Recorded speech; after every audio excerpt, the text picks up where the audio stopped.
We're here today on a bill that's ostensibly the Senate amendment to H.R. 5746, the NASA Enhanced Use Leasing Extension Act of 2021. However, at the last minute, the majority completely changed the bill, inserting into it the text of S 2747, the Freedom to Vote Act, along with the text of H.R. 4, the John Lewis Voting Rights Act.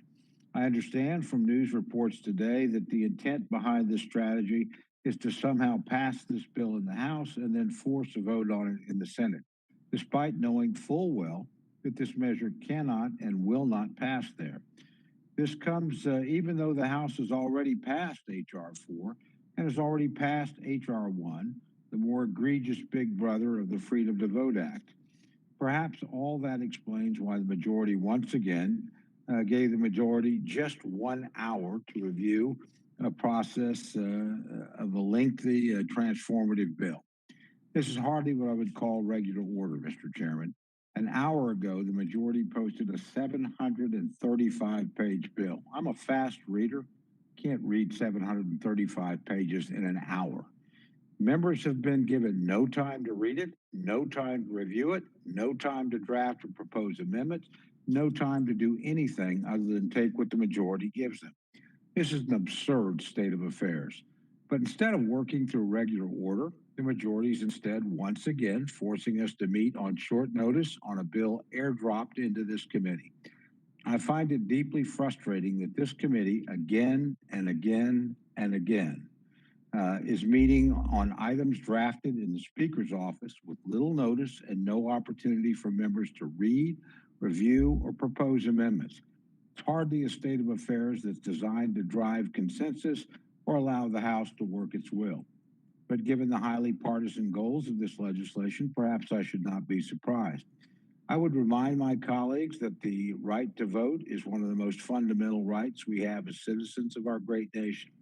Given the importance of this right, it's disappointing that the majority has once again chosen to bring up a partisan bill that appears to be nothing more than another attempt to federalize all elections. As a former Secretary of State of Oklahoma, I'm very familiar with how important it is for states to oversee and operate their own elections, as they have done historically. The bill before us irrevocably alters this, resulting in an unprecedented power grab by Washington that would completely change the character of elections as we know them. The bill before us would change many aspects of how elections are overseen and operated, including requiring states to provide automatic and same-day voter registration, requiring vote by mail and early voting, preventing states from removing dormant voters from the rolls, overriding state voter ID laws, requiring states to allow felons to vote, and imposing restrictions on congressional redistricting. All of these are historically the purview of states, not of Congress. But if this bill were to become law, we would instead see a one-size-fits-all regulatory system imposed from the Capitol. The bill also contains onerous campaign finance provisions like those contained in H.R. 1, including a new taxpayer-funded campaign ATM, ensuring that certain candidates will receive millions of dollars in federal taxpayer funding just for running a campaign.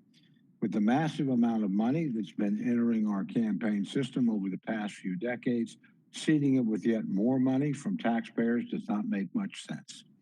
I could go on and on with Republican concerns about this bill, but I think the committee gets the point.